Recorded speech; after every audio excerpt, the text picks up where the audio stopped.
Welcome, everybody, to another installment of that Wednesday Omnibros show where we go over all the geeky news and Q&A and all that wonderful stuff. It's your boy Gio here from We Can Geek Them, and I'm joined by the fabulous Comics Guide. How you doing, buddy? Hey, man. How's it going? Doing pretty well. Pretty off week, but excited because we got a brand new series to talk about that's not Disney's What If. It is Star Wars Visions. Unfortunately, it's only 9 shorts, and yeah, that's about it. Yeah, kind of disappointing. That was kind of disappointing. I wish all the episodes could have been 30 minutes, but some of them are 12 minutes, others are like 18, some are like 20. I'm like, come on, at least give me a full-length episode. Yeah, no, I totally agree with that. I kind of have to wonder if Disney is kind of going to look at the numbers and some of the reaction and go, yeah, well, why don't we greenlight a series with some of these studios and see what we can get out of them? Maybe a season or 2 of 8 or 10 episodes. Basically, yeah. Basically, they use short anthology series like this to gauge interest, and if there's enough demand, maybe one day we'll get a show.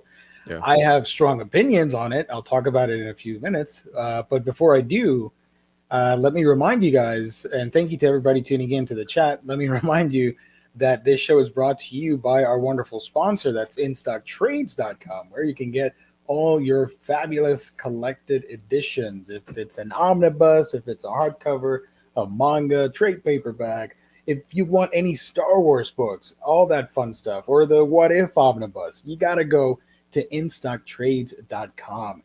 $50 or more gets you free shipping, and if you order, multiple weeks, you get a loyalty discount that tags on to whatever it is you're ordering. And you $50 or more gets you that free shipping. Like I said, fantastic customer service and wonderful packaging at our sponsor. That's InStockTrades.com. Speaking of amazing things, we haven't done this in a while. Can you tell everybody about the Patreon thing? Yeah, man. So the Patreon, that is patreon.com/omnibroslive. Guys, we are trying to hit $100 right now on that Patreon. So $100 a month, man. Let's go. Yeah. Yeah. We're not that far away from it. We're at about $80 right now a month. So if 4 of you subscribe to the Patreon, we'll hit that goal. For $5 a month, what you get is a Zoom meeting with Gabe and I where we shoot the shit. There is no topic that is off limits, and it's with you guys. It's very personal. So you guys can actually join in on a Zoom conference, join in with other people. Last month that we did it, I think we're coming up close to a new episode. Last month that we did it, we had a total of about 7 or 8 people that joined us live. And yeah, you also get the archive. So you'll get an archive of all the past Patreon episodes that we've done. So there is hours of content up on that Patreon. If you have not checked it out, the link is down below in the description. Again, guys, cup of coffee. It helps Gabe and I specifically out. Yeah, there you go. Hopefully, you guys can make it to 100. That'd be great. It'll be awesome. You will, just sooner. Yeah, it's gonna take some time. Yeah. Shout out to Gary Sandberg with the hot takes. I love it. What if is dumb? My opinion only.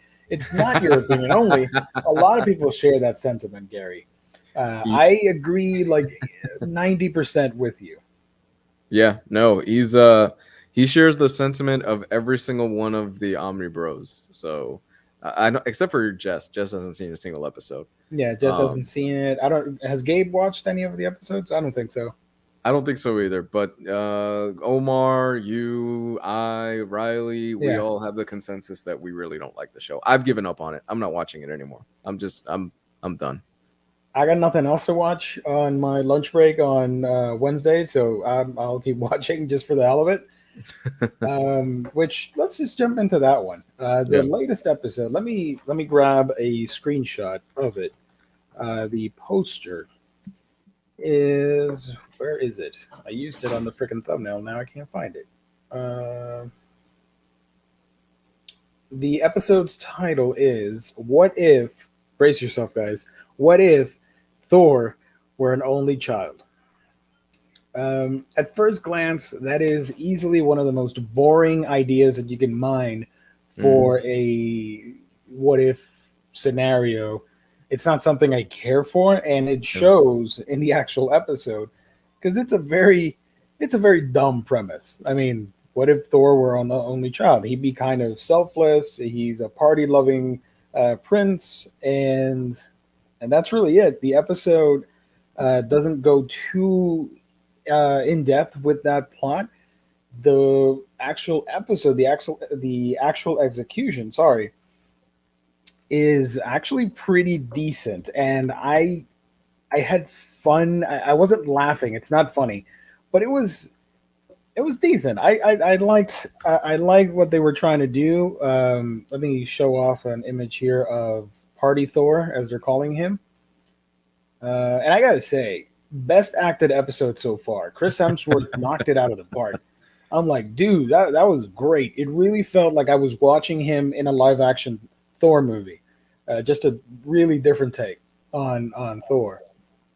So this is the version that we get, sort of a Prince Charming-esque take. And what I'm going to read off a little, I'm going to read something here while I talk about it. Basically, he's an only child because after defeating the frost giants, Odin discovers Loki and returns him to his father. So he never adopts Loki, and Thor grows up a kind of a douchey Thor, loves to party. He's a jock, and that premise is fine. Yeah. But like, I mean, to do a whole episode on this, I'm like, yeah. By 10 minutes into the episode, there's nothing left to do. It's a very silly premise to do a whole scenario of. So he arrives on Earth, and instead of landing, because it plays with the first Thor movie, instead of landing in New Mexico, he lands with all his crew from Asgard in Las Vegas. And he throws the world's largest disco party, beer, everybody's dancing, and you see a lot of cameos from Guardians of the Galaxy. You see some Skrulls. Who were the bad guys from Guardians Volume 2? The golden people.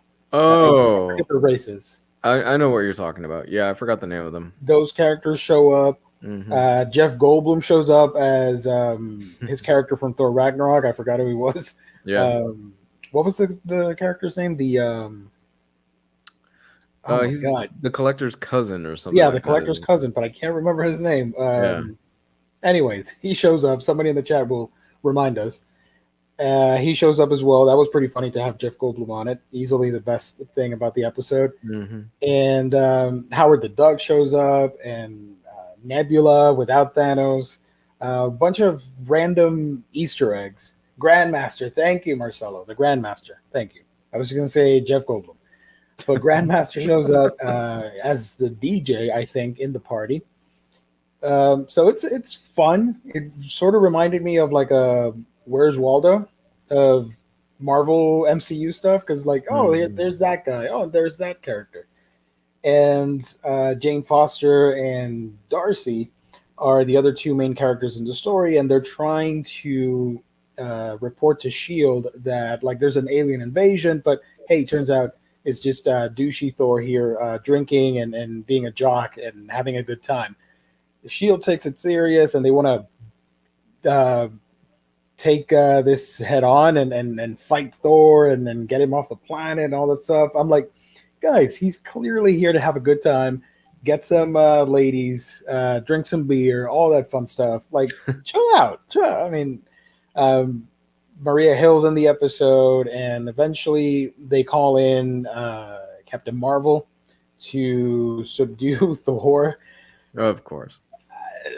I mean, yeah, but it's the fun aspect of the episode is actually just seeing or hearing Chris Hemsworth voice this version of Thor, which was really fun. And hey, she sucked the joy out of that movie, so I guess she'll suck the joy out of this episode.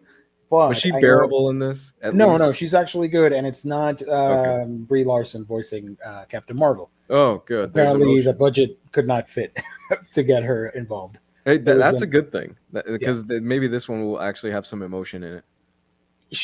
The voice actress, and I can't remember her name right now at the top of my head, but she does a good job of emulating the voice style. But I liked her performance as Carol. And this is a good point. Howard the Duck and Darcy Lewis get married in the episode. Yeah, because they're in Vegas, they're drunk, and Howard starts hitting on Darcy and talking to her, and they get married. That's great. Yeah, at the end, so that's essentially the episode. And by the way, Odin is in his Odin sleep or whatever. And what was the other character? Frigga. Frigga? That's Thor's mom, right? Freya? Frigga or Freya? Oh. I don't know, whatever. Thor's mom, she finds out, going to scold him for what happened. And that's sort of it. It's a very juvenile episode, which is nice after so many bummer storylines that we've had, like the zombies and Doctor Strange and all that stuff. But at the same time, it was very odd. Like, it seemed like this was a standalone episode from a children's Avengers cartoon episode. It doesn't mesh well, I think, with the comedy with the other episodes. I don't know how to explain it. It was just a really, really odd episode. Oh, both names are canon. Thank you, Marcelo. You're on point today, my dude. Thank you. Yeah. Captain Marvel's appearance was very decent. That's the part I liked the most. Yeah, I didn't mind her at all. I liked her in the episode. So yeah, this is a forced palate cleanser for sure. The end, however, is amazing. I'm gonna ruin it. So if you guys, I saw it. I saw the ending. You know the ending. That is awesome. Ending. Yeah, because I like I told you, I just don't care about this series anymore. And I thought, okay, the ending is actually pretty cool. So at the end, I put up the spoiler banner. Don't get upset over this show because whatever. At the end, when everything is put back together. It's very cute. Thor is in love with Jane Foster and all that stuff, and they clean up the mess. Oh, by the way, Loki shows up, and I thought that was amazing. Tom Hiddleston voicing Frost Giant Loki, and he's totally a dude bro. That was hilarious. The Frost Giants are jocks in this. Anyways, at the end, a portal opens, and an army of Ultron drones appear, and we see Ultron with the Infinity Stones in his chest.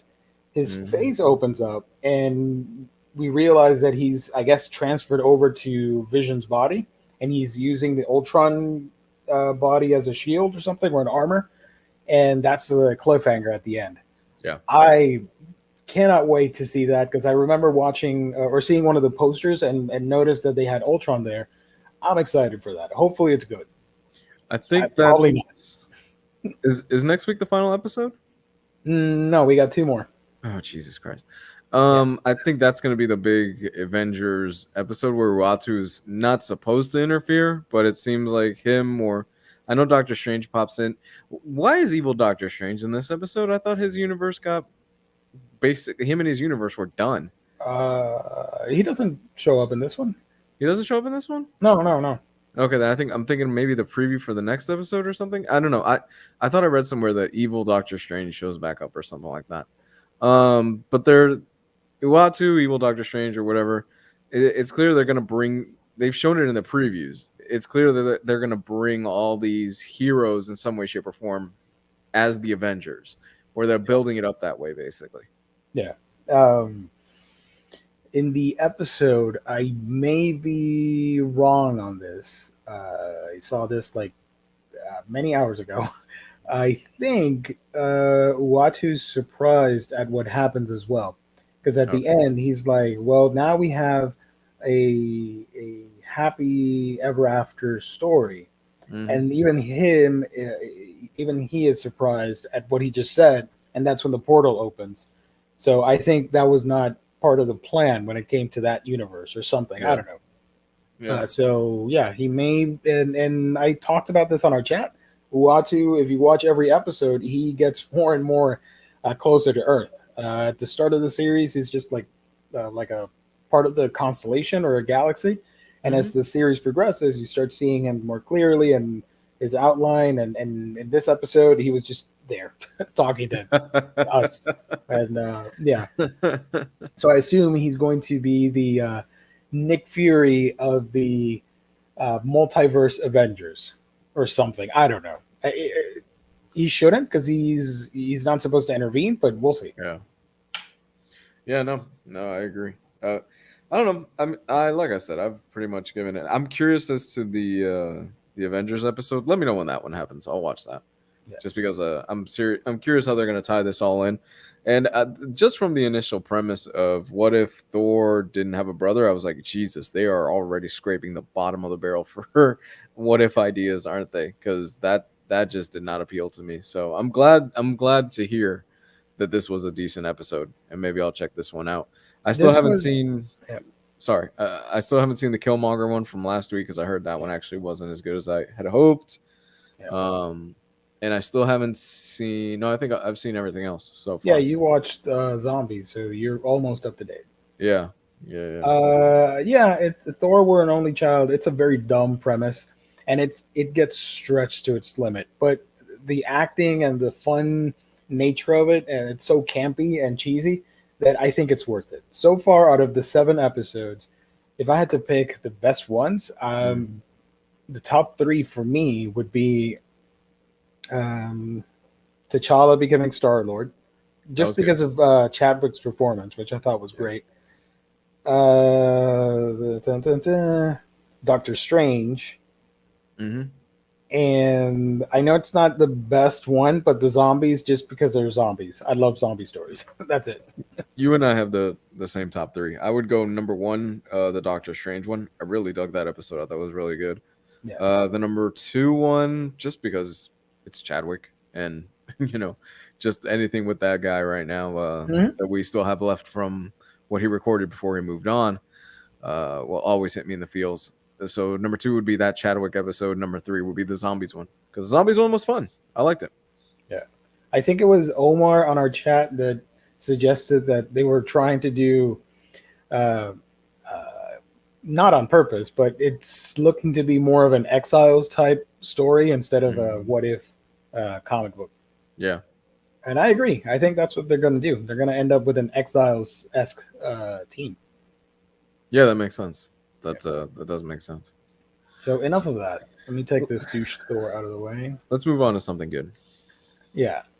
So Star Wars Visions premiere. Finally. Oh man. I watched all 9 shorts. I love them all. I told you on our chat, for me they range from great to freaking amazing. Yeah. There's not a bad one in the lot. I know some people are going to have favorites because that's just the nature of it. But I thought it was solid. Let me put this picture up here while we talk for a bit. Yeah. So this was an interesting venture from Disney and Lucasfilm. They got a total of six animation studios from Japan: Kamikaze Doga, Twin Engine, Trigger, uh, Kinema Citrus, Production IG, and Science Hmm. Saru. And each of them are telling stories in the Star Wars universe. Now, Yeah. some of these shorts are, some are in the prequel era, most are in the original trilogy, and I think like one or two are actually set after or between episodes 6 and 7. I think. Uh, you only watched two episodes, right? Two shorts. Correct. I saw episode 8, and I saw the Astro Boy episode just because I was short on time. Um, Jesus, can I get more of this? This is Did you like the Astro Boy? I thought it was lovely. I love the Astro Boy episode. It's beautiful. To be honest So with you, it's a very beautiful episode. Um, yeah, that one is called T0B1, or it's actually spelled Toby, I think. Um, yeah. so essentially, we follow on this remote planet, and there's a lead scientist there that is lost both arms, Hmm. and he's this tech guru, and he's trying to bring life back to a planet that has no life. There's very Hmm. little. I don't think there's any vegetation at the start of the episode. That changes by the end of it, and Yeah. he creates this sentient Pinocchio-like android or robot. Sorry, and the robot has a fascination and an urging to be a Jedi. Yep. And this was clearly Star Wars mixed with like Mega Man and Astro Boy. And They, I loved every second of this, man. yeah, I want a full series of this of the two episodes that I saw. I want both full series of both episodes. yeah. It's so you know a lot more about anime than I do. Are these studios that are top class studios? They're well recognized for their work because I've heard of Studio Trigger and I know that they're pretty well known. What Yeah. about the other ones? Yeah, no, all of them, some more than others, but like Production IG Hmm. is a classic. You know, they've done work since the early 90s that a lot of people like, from like Ghost in the Shell to Okay. modern stuff like Attack on Titan, Kuroko's Basketball. They do a lot of movies like Hmm. Psychopaths. So they're renowned. They're one of my favorite, Okay. easily top five anime studios for me. Studio Trigger is also renowned worldwide, but then you had a smaller scale like Kinema Citrus. Hmm. They are known for stuff like, and I have the credits here because I keep forgetting, I keep confusing it with the other ones.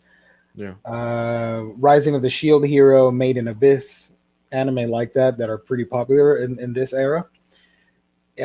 Twin Engine, Twin Engine. What did Twin Engine? Twin Engine didn't work. Oh, Twin Engine is part of Studio Colorido. Sorry, Hmm. Studio Colorido. They did two shorts on Star Wars Visions, and they are relatively new. They started like I think like 10 or 11 years ago, Hmm. and they're mostly known for a lot of like indie stuff that's coming out. Their biggest profile work to date, aside from Star Wars, they worked on the Pokemon anthology series online, Oh. and last Okay. year they worked on Burn the Witch from Tite Kubo, the creator of Bleach. Okay. Good stuff. The other studio that I mentioned would be Science Saru. That's the one I keep confusing with Mm. Citrus. Saru worked on the Japan Sinks anime, which I've not seen, the one about the earthquake, Mhm. Ping Pong, the movie, and they also worked on Keep Your Hands Off of Azuken, which to me was one of the best shows from last year.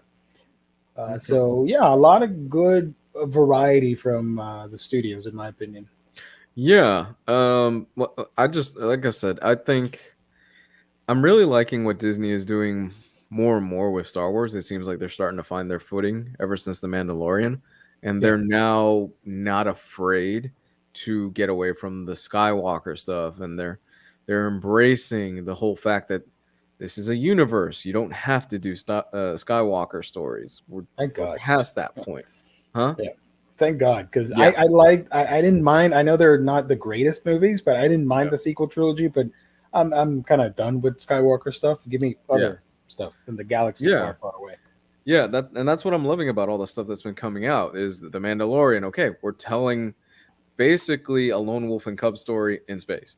We're seeing them embrace a lot more of the true roots of Star Wars, which were classic samurai stories and classic Flash Gordon stuff, all the old stuff that Lucas pretty much grew up with. Yeah. And it's the most apparent in the 2 episodes that I've seen, especially in that episode 8, where it is straight up a samurai story, 100% beat for beat is a samurai story, where you've got these invaders that are coming to a place where they shouldn't be, and you've got the father who has an adopted child, and the child is raised, and then one of the children that is naturally born to him doesn't necessarily agree with the thoughts and all that other stuff. And you know the beats, like you know where this story is pretty much going to go before it even finishes. But it's so awesome and it's so great to watch this concept play out in the Star Wars universe, because for so many years it seemed, especially more so when Disney had bought the rights, they were afraid to really break the mold and take risk with this universe. I mean, that's part of the reason why you had J.J. Abrams do the first film in the new trilogy, because he's a safe director. He's going to do a safe film. He did the same thing with the Star Trek franchise when he did the first Star Trek film. He basically, when he did Star Wars, he made the episode 3, which is now episode 3, A New Hope. Yeah, episode 4. No, it's 4. Jesus. Yeah. He basically made A New Hope all over again, and that's cool. There's nothing wrong with that. I think it needed it at that point. This embraces the fact that these are anime studios, and you can see the Asian culture firmly in these two, and the 2 ones that I've seen. I don't know if it's across the board for the rest of them. And I'm kind of wondering how much leeway Disney and Lucasfilms gave these studios to just go nuts. Just whatever story you want to tell in the Star Wars universe, do it. Please do it. And I'm jonesing for more, man. I cannot wait to sit down and watch the other 7 episodes from the stuff that I've seen so far. You did not watch the first one, right? I did not, because based on your recommendation, I asked you which ones are the best ones that you thought, and you had said I loved the 8th, Lop and Ocho. I think that's the one I saw. Yeah. I think you're gonna love. I thought you watched the first one, which surprised me when you didn't mention it now. Okay. You're gonna love the first one. It's written all like I saw it. I'm like, Lou's gonna lose his marbles over this episode. Yeah. It's about a lone Ronin who wanders into town, and it's filmed it's CG, but it's done much better than What If, but it's in black and white, and they film it like a Kurosawa movie. Oh my God. With the grain and all that stuff. It's really visually stunning, and I was so excited for that. It's a classic homage to samurai movies, right? And like for 20 minutes, so 25 minutes or something, they knocked it out of the park. Yeah. To briefly go over the episodes without spoiling anything, don't worry. The second one is actually one of my favorites because it's so unlike anything else, like the Toby with the robot that we mentioned earlier.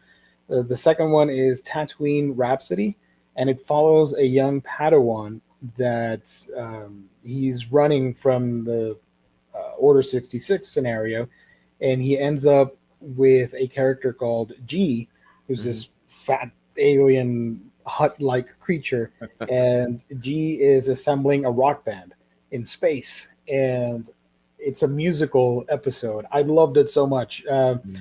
Jay can no longer be a Jedi in this Empire era of Star Wars, and they assemble the band and they play all their gigs and stuff, and it goes back to Tatooine because turns out G owes a lot of debt to Jabba the Hutt. So we actually get a surprise cameo from my boy Boba Fett, my favorite character from the Star Wars franchise, and I am so excited as a weeb, as a lifelong weeb and Star Wars fans. I would never thought. I mean, who would have thought you'd get anime Boba Fett? I loved it. That was amazing.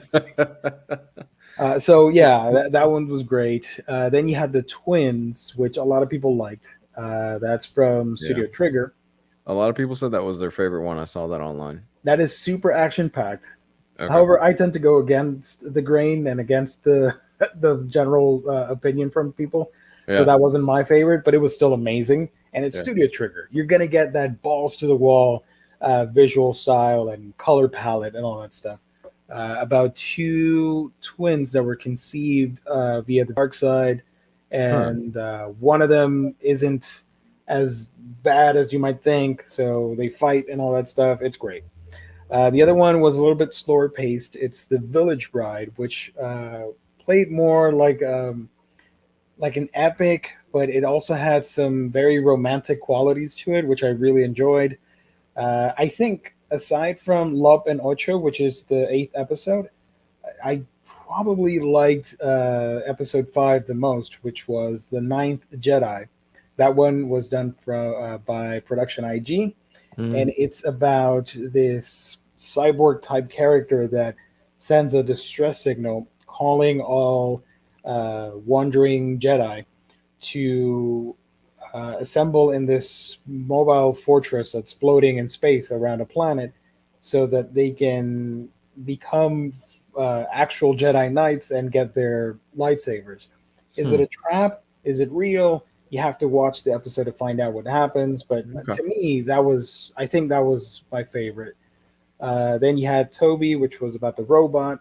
We also had the episode The Elder, which was really cool. That one also played similar to like samurai revenge stories and stuff like that, where you have a Jedi Master and his Padawan, and they go to the Outer Rim, and something's wrong in a planet that they land on, and somebody's there that shouldn't be.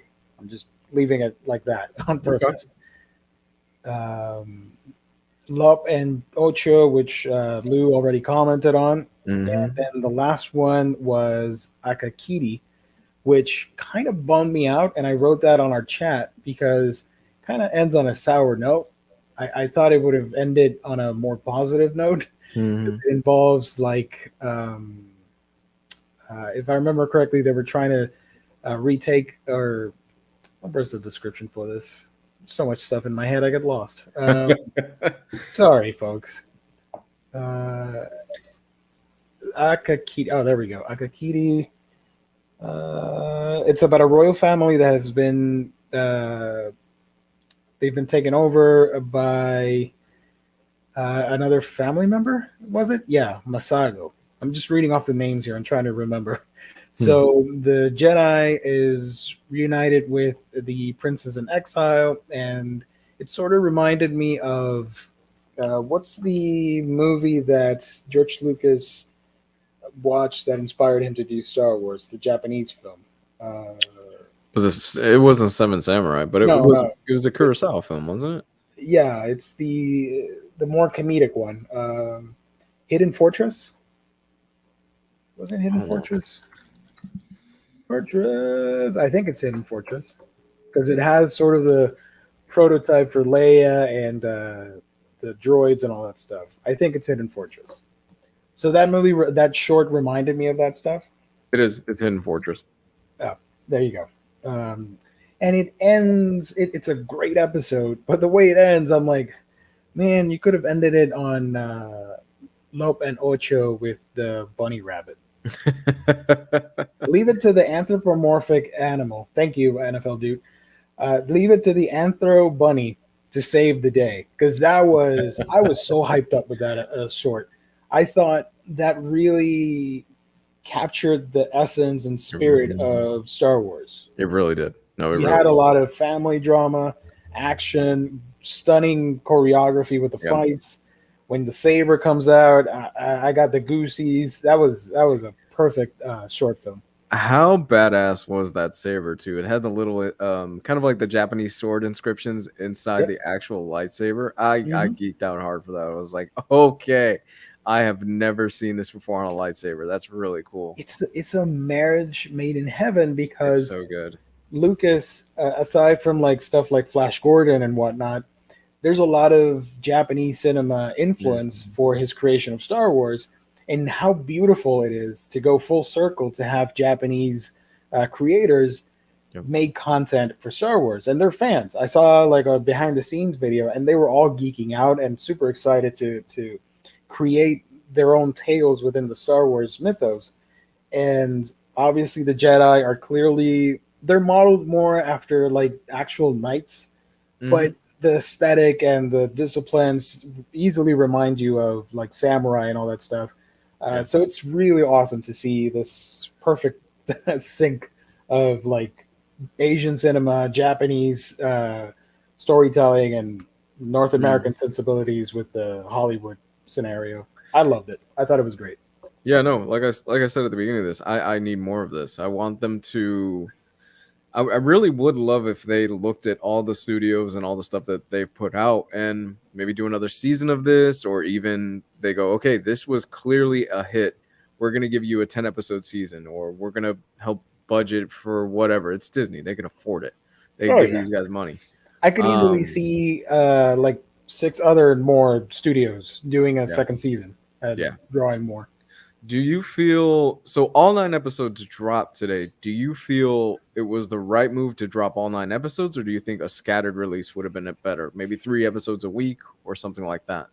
I thought it was okay because they're shorter than a standard TV episode. None of Okay. them reach the 30-minute mark, Right. uh, and you can knock it out in a day. It's like watching a movie. It's like Yeah. I want to say like 2 hours total runtime. Hmm. I don't know, something like that. I'm not good with math right now.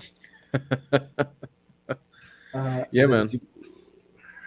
I'm looking forward to finishing this up, like I said, and god damn, I'm gonna miss this. I'm gonna miss a lot more of this. This is more of what I wanted. You know what? No, this what reminds me. Do you remember the Clone Wars? The Glendy Tartakovsky? Mhm. I can never pronounce his last name. But Yeah. this was the Clone War stuff in the mid 2000s. It gave me that vibe, and I'm excited to see where some of these characters pop up in after this because this is canon as far as I'm Mhm. aware. Like all these episodes are Look at within this. canon. Sorry, look at this. Look at this shit. I love it. I was so happy. The episode's a little bit super deformed or chibi style, not Yeah. truly chibi, but it's in that vein. So Mm, he looks very he looks funny in the actual episodes. Everybody's super short in it, yeah. but I was geeking out hard when I saw that. I'm like, oh yes, feed it into my veins. So if you had to pick one to make a series out of, which episode would you do it? The honestly, either Ninth Jedi or Lop and Ocho. Okay. I know a lot of people are gonna pick the twins because of the visual style and all that stuff, and Hmm. how crazy bonkers that action in that those fights were. Sorry, but the Ninth Jedi has the most intriguing plot for like a Star Wars property out of every Hmm. single short film, in my opinion. That's Yeah. something I would want to continue reading to see where it goes or Yeah. watching. Well, I mean, give it time, dude. You know, like I said, Yeah. most likely they're gonna see the feedback on this and they'll go, okay, this episode was really popular. Maybe we'll incorporate some of these characters into the Mandalorian in the future, or maybe we'll do comics out of this and expand the universe with some of these characters. So Yep. it's gonna be cool. Oh, I hope so. A manga Uh, series. How about we give this give like a manga series to somebody, huh? that'd be fun to get that again. Yeah. Because they did some in the late '80s, early '90s, or something like Mm-hmm. that. I'm not too I think sure. you're right. I know there are some Star Wars manga out there. So this is from the Duel, the first episode. Yeah. So it's CG characters, but they mask it pretty well with the Mhm. filters. They age it like an old samurai movie, black and white. Right. It has colors in it, like when they draw out the lightsabers. That's in full color, obviously. Um, yeah. Phil, yeah, scroll or wait until we finish, or you can. I think you can scroll back and watch me bash the show. But yeah, we did talk about What If. I'm only kidding. I hated the premise, but I liked the episode a little bit. I kind of wish they made it a weekly show like their other original material, so it could last longer. Yeah, I agree with you, Hayden. But like, some of the episodes were like 12 minutes. Mhm. I don't know. Manga would be great. I hear the current ones are good, but they're just novel adaptations. Yeah, Yeah, and historically speaking, stu- um, movie studios and TV studios, what they would do is they would do these kind of mini episode shows. There was a What a Cartoon Show when you and I were growing up, and that's how you got stuff like I Am Weasel and Cow and Chicken and stuff like that. It sprung from, and Courage the Cowardly Dog. It sprung from that stuff, from those little mini episodes. yeah. Uh, Phil says, "Oh, good. I hated the episode. OMG, garbage." It really felt, jumping back a little bit to What If, it really felt out of place with the rest of the series. It really Yeah. felt like I was watching a different show altogether. Like, you know, one of those original animated movies that Marvel does from time to Hmm. time, Hmm. where the animation is not that great and the story is kind of underwhelming compared to what WB does with the DC animated movies. Hmm. It kind of felt like that. I'm like, this is funny, but like in a like kind of way. But Vision, yeah, that was really badass. If they make, I suspect they will make a Marvel Legends figure or Hot Toys or whatever. That'd be a cool one to collect. Oh, dude, I'm just surprised they haven't jumped on it already. Merchandise is coming from this. Yeah, yeah. They already announced what's her face, Captain Carter Hot Toys, Okay. and the Steve Rogers Iron Man Hulkbuster thing from the first Hmm. episode. That's Hmm. also going to be a hot toy. They look good. It's just a shame the episode sucked. And man, thank you for joining, buddy. I'd like to see some of the Star Wars canon novels represented either in live action or animated. I would like to see the Darth Bane and Darth Plagueis stuff, especially. That'd be fun. I love it. You know what? I love the prequels were what they were, but that Darth Plagueis speech was really fucking good. I'll give Lucas credit for that. That was where Anakin is sitting down he's basically telling the story of Darth Plagueis the Wise and how he was able to conquer death and all. It's a great fucking moment in an otherwise mediocre movie. Yeah. Um, Phil says, it truly did. I'm an MCU fan who hated Thor Ragnarok, and the cliffhanger just didn't go with the episode. However, very interesting. I don't think Party Thor is going to last long because he's kind of terrible. And if Ultron's going to kick ass in in the multiverse, I don't see Thor lasting that long. Yeah. Sorry, but he is going to. Oh, I know what you mean. When you mentioned Doctor Strange, it's for a follow up episode. So Okay. yeah, they're going to team up because they did a preview of the finale or the final three episodes, and I remember now they showed a Mhm. still image of Doctor Strange, evil Doctor Strange with Party Thor. Yeah. Dude, this is honestly the most excited I've been for Star Wars in a very long time. With all I'm the gonna be stuff. real with you. I'm not buying, and I'm sorry to interrupt. I Yeah, don't. no. I'm not getting as many books anymore, aside from a couple manga series that I'm currently reading. Yeah. I was slightly tempted to go ahead and start getting Star Wars books and start reading like non-trilogy material, Yeah. like the Knights of the Old Republic and stuff like that. Yeah. We also had the announcement of KOTOR being remade for PS5. I saw that. Hmm. It's a good time for Star Wars nerds. It is. It is. Honestly, this is the most excited I've been for the franchise in a very long time because they're doing so many different things. You've got the Mandalorian, you've got the video game stuff, which the Force, not Force Unleashed, the one that came out it was like 2 years ago. Uh, I know what you mean. With the kid from that survives Order 66, right? Yeah, that was great. That was a really fucking good game. And you've got all this stuff that they're clearly putting money into. We're going to get the Book of Boba Fett later this year. I think they just announced a one-shot episode later this year or something like that. So it's a very, very good time to be a Star Wars fan removed from the 3 films that just came out. I still say that I liked Last Jedi, the second of the new 3 films. I really liked what they were doing in that film. I know it was very debated and divided in the fan it was base. very controversial with nerds. I really liked that movie because I liked what the risk they took. Some of it was good, and some of it wasn't that good, but I really enjoyed it. It was great. I mean, yeah, it has some stuff that is not maybe the best, but it had a solid vision of a new era for Star Wars. And then they chickened out because they got scared with all the hate, and they brought JJ back. I'm like, fix it. And he's like, I don't know what to do. All right, let's fix it. And that last movie was just a mess. Well, you can get the theme for that whole film in the trailer where Luke is basically saying, this is not going to go how you think it is. That's the entirety of that film, where you think it really is. You think it's going to go one way, and it goes a completely different way right from the very beginning.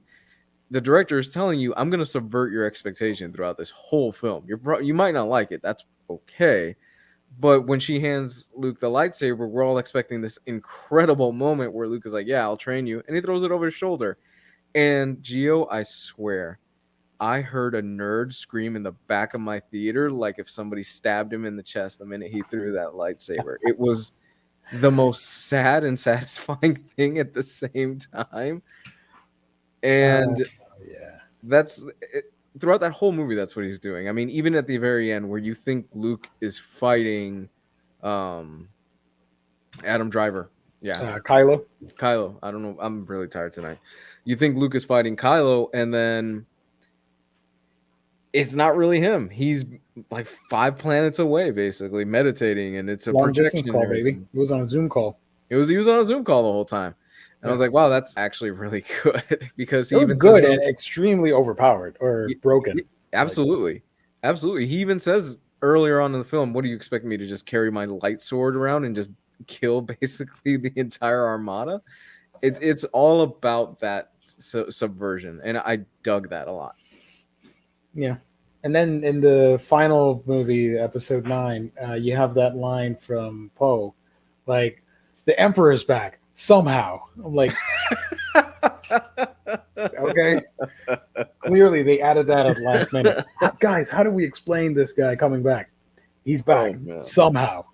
I knew we were in trouble story wise in that movie when the credits start rolling at the very beginning, and it was basically just that. The Emperor's back. Yeah, we don't know how, but he's back. Yeah, we'll get there. If there was ever a campaign to redo a film, it'd be for that one, honestly. Jeez. Because, we, the fans, know it, but organically, the story and the characters don't know what the hell's happening. Yeah. But whatever. That's an hour-long discussion for another day. In some gaming news, thank you, James. Gio, what are you hoping for the Nintendo Direct tomorrow? I would like to see N64 games, Bayonetta 3, Metroid Prime trilogy. My dude, you're asking for way too much. You got to lower those expectations. You got to remember it's Nintendo. I suspect we're going to get announcements for Splatoon 3, which is coming out next year. We're going to get an extended final look at Metroid Dread, because that's coming out in like 2 weeks or 3 weeks. That looks so good. It looks amazing, and I'm probably going to play through it on my channel. Whether people like it or not, you're stuck with it. Deal with it. Some Pokemon stuff, probably, because we've got Arceus and the Gen 4 remakes. Mm-hmm. And as for your comment here, James, on the online stuff, I think we're just going to get the Game Boy stuff. Game Boy and Game Boy Advance. I don't know if they're going to announce or if they're going to reveal N64 yet. I don't know. There's also rumors that they're going to do a. Let me take this off. There we go. That they're going to do a tier list. Not a tier list. What am I talking about? They're going to do a bump in price for the online service. And like if you pay a little bit extra, you get N64, maybe GameCube in the future, stuff like that. I wouldn't be opposed to it because it's a nice way to have everything under one roof. But I don't know if they're going to go all out on one direct tomorrow. Bayonetta 3, not happening. I don't see that being announced this year. And Metroid Prime Trilogy, no. Is that dead? Is Bayonetta 3 dead in the water? They're still working on it. And the developer, they kept pestering and bothering and asking. And he's like, when it's done, we'll reveal it. So please just don't ask because we're working on it. When we're ready to show it, we'll show it. So they were getting a little bit annoyed by everybody asking, like, hey, when's Bayonetta 3 coming out? We haven't heard anything. And Metroid Prime Trilogy, I'll end it on this. Metroid Prime Trilogy, I don't think it's going to be announced because that will suck the hype out of Dread. Well, did you heard what happened with Metroid Prime 4, right? That they had... Huh? They switched developers. Yeah. They had started development on it. I think they were a year or 2 years into it. Yep. And they were just not happy with it at all. So they scrapped everything from it and started over. Yeah. That I don't mind. That's good. Yeah. Better to do that than end up with a crappy product at the end. But yeah, if you announce the Prime Trilogy, that's going to suck the momentum and hype for Dread, in my opinion. Absolutely. So I think it'll come. I think that's already being made or about to be finished, but it's not going to be announced this year. Gio, quick question. Yeah. Have you played Psychonauts 2 yet? I have not. Dude. I'm sorry. Dude. I failed you. You have failed me. That's my game of the year so far. Yeah, I really want to play it. And Kena Bridge of whatever. I don't know the full name of it. Sorry. Yeah. I wanted to play it, but it's only digital right now. The physical comes out in November, so I'm gonna wait for that and get it for Christmas. That's a good idea. Yeah, no, I love it. You're gonna enjoy it, man. I love Psychonauts 2. It's so much fun. There we go. James agrees. Psychonauts 2 is amazing. Yeah, it's brilliant. The writing is so good too. Can I get the first one digital on PlayStation? Probably, right? I think so. Yeah. I'll do that. I'll get the first one digital, and I'll get Psychonauts 2 soon. I just have so much stuff I want to get, and not enough of a budget for it. So I'm juggling like manga, movies, anime, video games. I'm like, can I just get like $1 million right now and buy everything? That'd be nice. Phil, this is also in the works. Marvel vs. Capcom 2 is being worked on. The fan campaign worked. They did it on Twitter. The free MVC2 campaign. And now Disney and Capcom are supposedly working on a remaster for modern consoles. That has been locked in jail since I think 2013 digitally. Physically, don't even mention it because everybody's asking an arm and a leg online. I think minimum $130 for a copy on PlayStation 2. Are you serious? Dreamcast is like $200 something for it. It's crazy. That is ridiculous. Are you serious? For Marvel, my friend won a Marvel vs. Capcom 2 tournament years ago. He competed in it, and he actually placed and won. Yeah. I was never good at it because that game it's just a seizure warning basically playing it. Yeah, I'm bad at fighting games, even though they're my favorite. I just really like the characters and the colors, and they're cool. But I'm no winner. I'm terrible at fighting games, but I still have fun. Street Fighter and Mortal Kombat, stuff like that. I enjoy. Let me show you real quick the prices for the game on eBay. Some sold listings.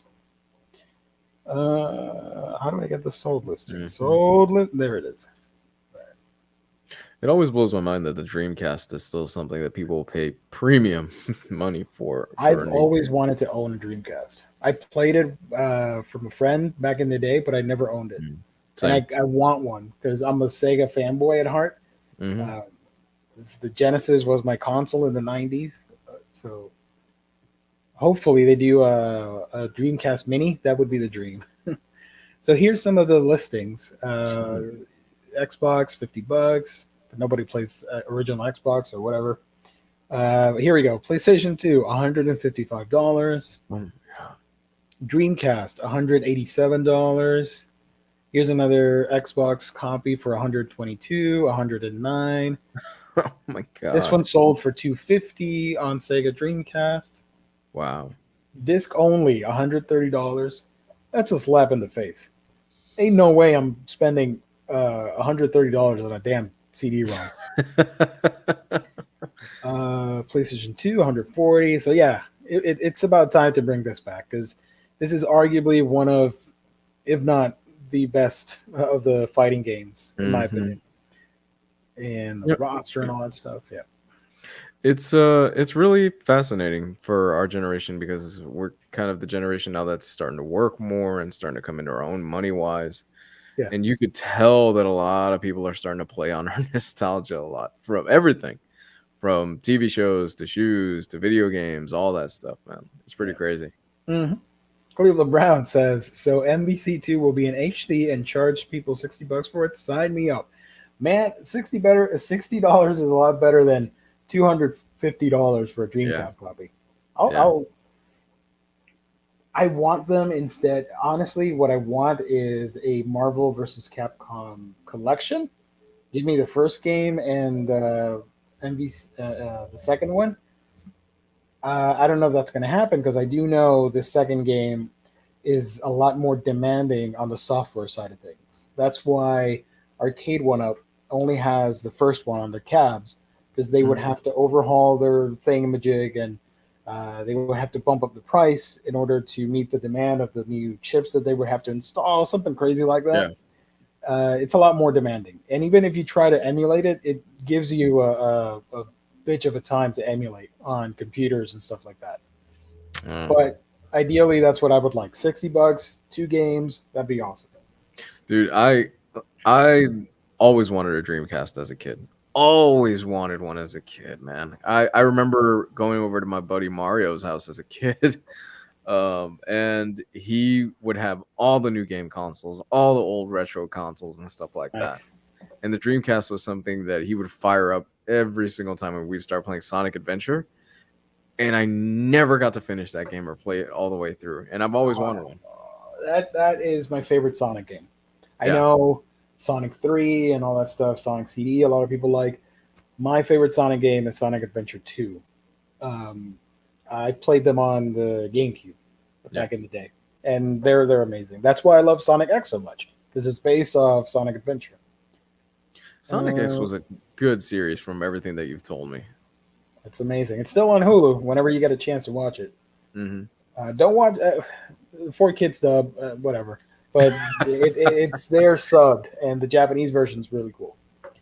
Oh, by the way, did you listen? Did you watch the Disney Visions episodes in English or in Japanese? There's the option for Japanese. Mhm. Oh, I didn't know that. I thought it was just only in English. I watched the whole thing in Japanese like a true weeb. Oh, dude, then I'm switching Yeah. it over to Japanese next time. I didn't know that. Wow. And What If is also in Japanese. I was watching Visions and I had it set to Japanese. Uh-huh. Sounds great, anime with the subtitles, and then I switch over to What If earlier in the day, and Uatu starts speaking in Japanese. I'm like, wait, what? What's happening here? And I'm like, Kokoro wa kasuyoge, blah, blah, blah. And I'm like, is this, am I hearing Spanish, Japanese? What the hell's going on?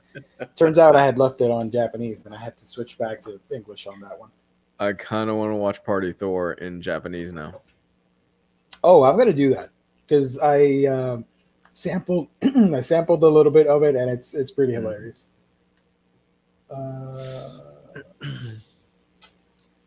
N-Man says, on the video game tangent, I started hearing this past weekend about a RE is Resident Evil. Yeah, Resident Evil 4 remake. I get Capcom wants to make money, but RE4 is great as is and does not need a remake. Code Veronica, yes, I would agree. I don't think you need to make Resident Evil 4. It's still fresh, somewhat fresh. Yeah, I mean the game still looks really good for something that comes from the Yeah. GameCube era. hmm It's coming out soon on Oculus, which I do. I don't have it here, but I do Oculus Quest, so I do want to play it like in VR. That's going to be frightening, but I want to play it. Yeah. Yeah, I get the remake for 2 and 3, and even 1 that they did a few years ago. I get 2 and 3. The remake for 2 is fucking great. I don't know if you got a chance to try that one out. I love the Resident Evil 2 Yeah. remake. I have the. I don't own a lot of that stuff because growing up, I just never cared about the horror games. So now I went back and got the Resident Evil remakes on Xbox. So I have 0, 1, 2, and 3. I still haven't gotten the other ones. It's all good. It's good. Like I love what they did with the remake of 2 and 3. They're fun, man. They're fun stuff. I'm really looking forward to what they do with Dead Space. Now that the remake of Dead Space is coming out, I think sometime in the next year. That's right up my alley, man. I still remember. So horror really doesn't get to me too much anymore. Mostly because I'm so used to it. I'm kind of numb to like the whole jump scare thing and all that. Yeah, I'm desensitized to a lot of horror. And man, I still remember playing Dead Space. It was late at night. I was in the living room. I had headphones on. And my brother woke up in the middle of the night and tapped me on my shoulder and scared the fuck out of me one night while playing Dead Space. It's so good. The original Dead Space is such a fun game. Did you watch the Dead Space anime movie? I haven't seen that either. I did. Yeah, I did. They're really good. They're actually not bad. They flesh out a lot of the backstory. There you go. Ant-Man. Sorry, Ant-Man. Next Imaginaut. I mean, you could become get rich quick overnight millionaire where you drop everything for some Bitcoin or NFT hustling. At Lou, yes, because if one's skilled and ethically shameless, emotional manipulation is a low investment and high yield enterprise and pop culture nostalgia, an easily exploitable evergreen natural resource. There you go. I get what he's saying about nostalgia. I missed a question or comment. Oh, next Imagina. Thank you for tagging me on that. To follow up with you on the tweet.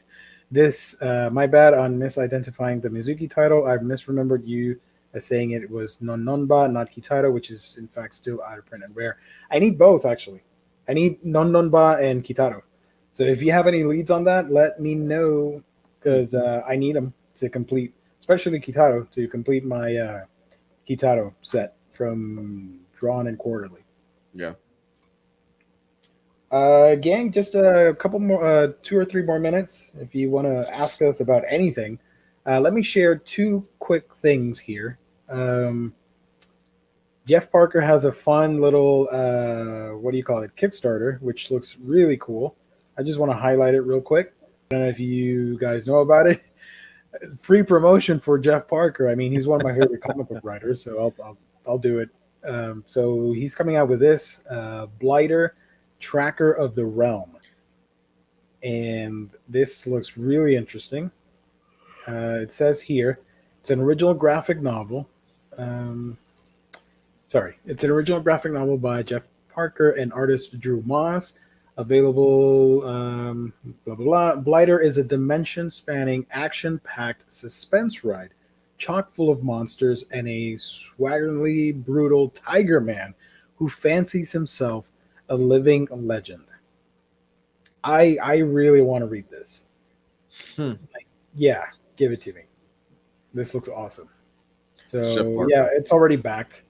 It says here the goal was 15,000. It's already at 18,000. So yeah. Yeah, it's Jeff Parker. It's gonna be good. Mm-hmm. Yep. And the other topic thing that I wanted to highlight It's the DC catalog, and I'm not gonna go through all that stuff because it's stuff that we've already talked about and people know about. But I mentioned it on Monday that I don't know if everybody tuned in on that. That was a fun show with Jess. Mm-hmm. Where is the tab? I lost it. Damn it. Oh, here it is. Sorry, I have a million things open on this computer. Here's the catalog, or see, Edelweiss catalog. This is something that a lot of people are excited for. I talked about it briefly on Monday. The finale for the Tom King Batman Rebirth stuff. A lot of people were asking if it was going to happen, if we're going to get that book 6, and yeah, here it is.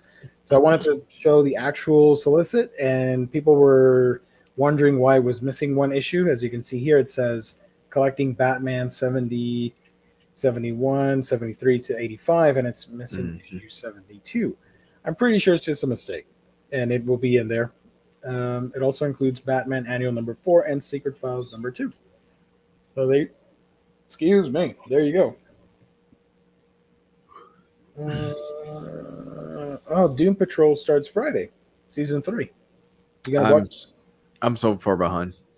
I haven't watched a single episode, so I don't know. One day I'll watch it. Ideally, I want to own it on Blu-ray because it's a comic book thing, and I like that stuff. Owning the comic book stuff on physical media. Yeah. I also need the Swamp Thing series on Blu-ray.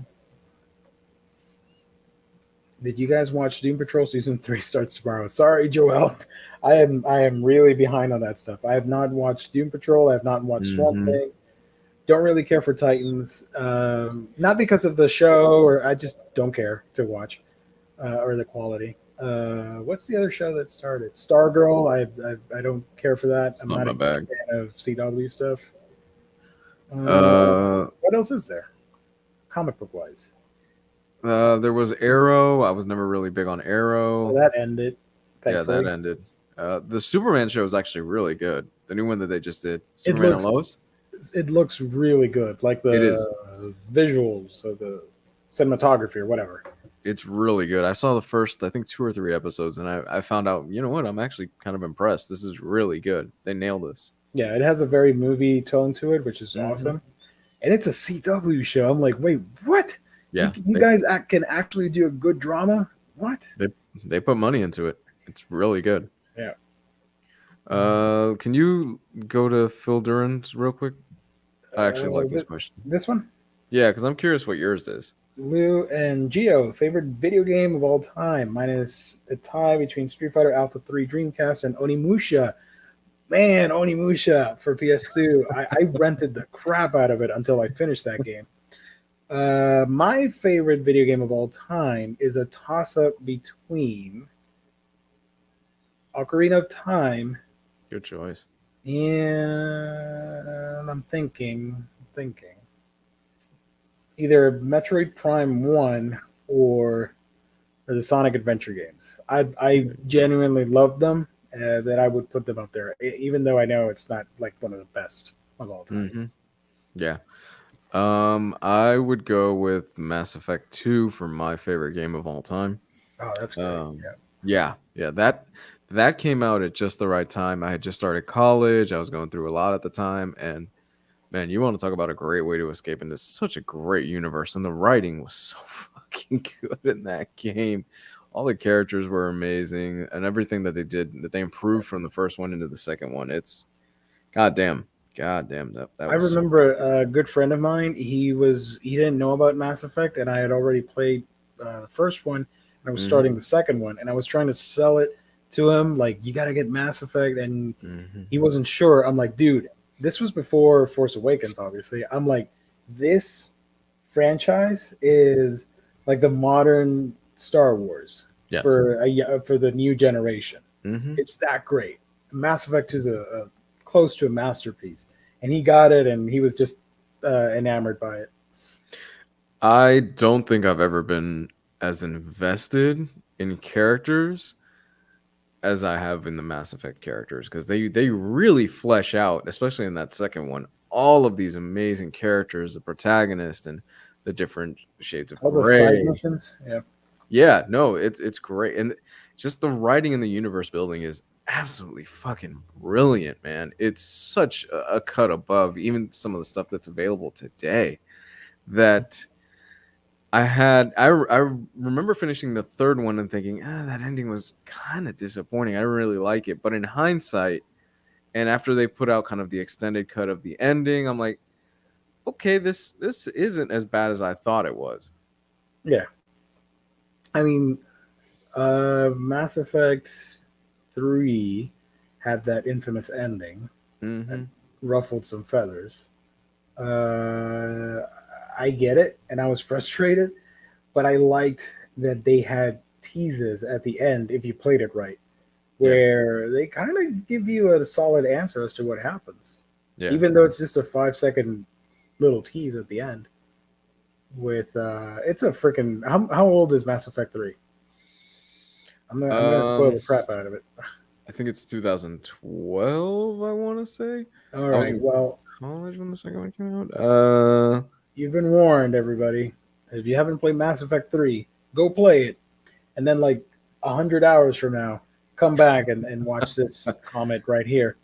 The ending. A lot of people hate the three choices with the kid. Mm-hmm. Was it blue, green, and red?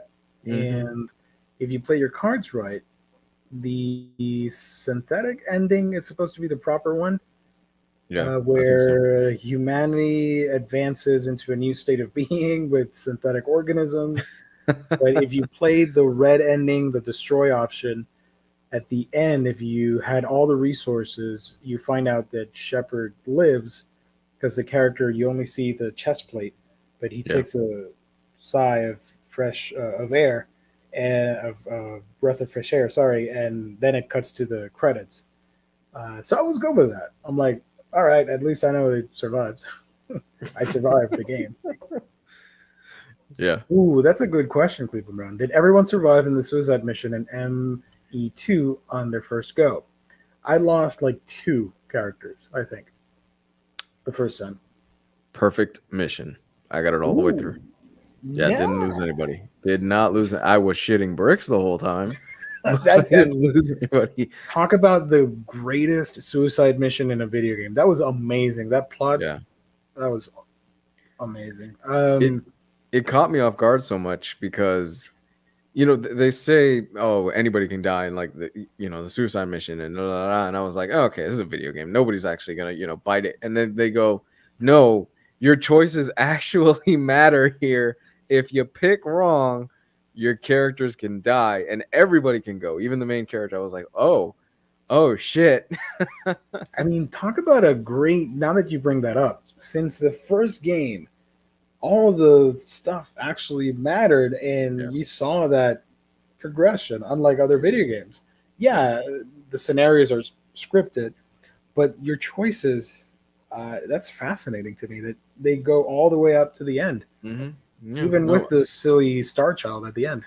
yeah, and everything. I mean, everything involving the genophage and how you pick up Morden Solus in the second game, and how he can potentially sacrifice himself in the third one, and you get that really heartbreaking moment when he does it, and the story with Thane and his son, and Jesus, Mm, just so many fucking great written moments in those yeah. games. Who did you hook up with in the games? Okay, so That's another so question everybody asks. So I'm gonna get that yeah, out of the way. so the first one, it was Jesus, I'm really tired. It Ashley, was no. Ashley's a space racist. Um, Liara. Liara. The first one was Liara. The second one, Liara wasn't in it, and it was Tali. And the third one, it was you have the choice to go back to Liara, so you break it off with Tali, and then I got back with Liara, Yeah. and she is this is a choice that can happen. She is so heartbroken that when you make the choice between the Geth and her race of people, if you choose the Geth, which is what I went with, there is a way to get everybody good Hmm. and nobody dies. I didn't get that because I broke it with Tali in the third one. She jumps off a cliff, and I was like, "Oh, I've made a huge mistake in this game." I was like, "This did not play out how I thought it would, man." Yeah. I went with Liara, Tolly, and then Liara again. Liara is my favorite character Yeah, of the girls in the series. that's so crazy to think. Like they don't even do that stuff today, where you have a story that literally carries over from one game to the very next, and all your Mhm. choices from the first one go into the second one, and then the third one. Yep. Nobody, I don't think, even tries that on this scale anymore. It's absolutely, and it was across one generation of consoles. How Yeah. nuts is that? Yep. Yep. I know everybody hates Andromeda because it's not the best game.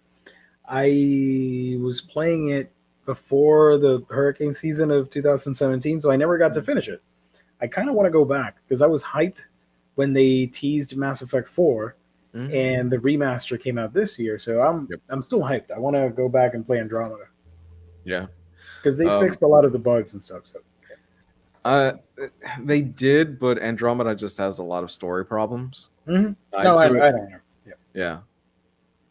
Yeah. James, this is going to be the last comment here because I gotta go. Yes. Man. James says NECA just announced a new toy coming out spring 2022. It's amazing. Here's what you got to do. Here's what all you got to do. We got like 20 people watching. After we're done now, go over to Jess's video and oh, he's doing an interview. I was gonna troll, but no, just go watch his video instead. Um, let's see. I think Telltale Games was the last one to try something like that. Yeah, Telltale Games. They went under under crappy circumstances. They were not that great with their employees. Just saying. But that's about it, guys. Thank you so much for joining us for another Wednesday show. Thank you to all the wonderful chatters. You guys are great as always. We sign off. Let me remind you of our sponsor. That's InStockTrades.com. Your collected editions, whether it be an omnibus, trade paperback, hardcovers, manga, whatever it may be, you get them at InStockTrades.com. $50 or more gets you free shipping. Loyalty discounts tack on an extra 2% to that. And next Monday or Thursday, I don't know, one of those 2 days, we're going to be doing the gift card giveaway courtesy of In Stock Trades. That is, of course, open to international waters. Everybody can participate on that, and we're going to have some fun that night drawing out a winner. So that is all courtesy of our sponsor, InStockTrades.com. Chat, thank you so much. Lou, where can people find you on the internet? Hey man, you can find me at Comics Guide 101 on Twitter and Comics Guide 101 on YouTube. This weekend, I might be doing some Twitch streaming. Haven't done that in a few years, so that's going to be fun. I haven't decided what yet, so be on the lookout for that. Yeah, link me up because that's awesome. I'll tune in.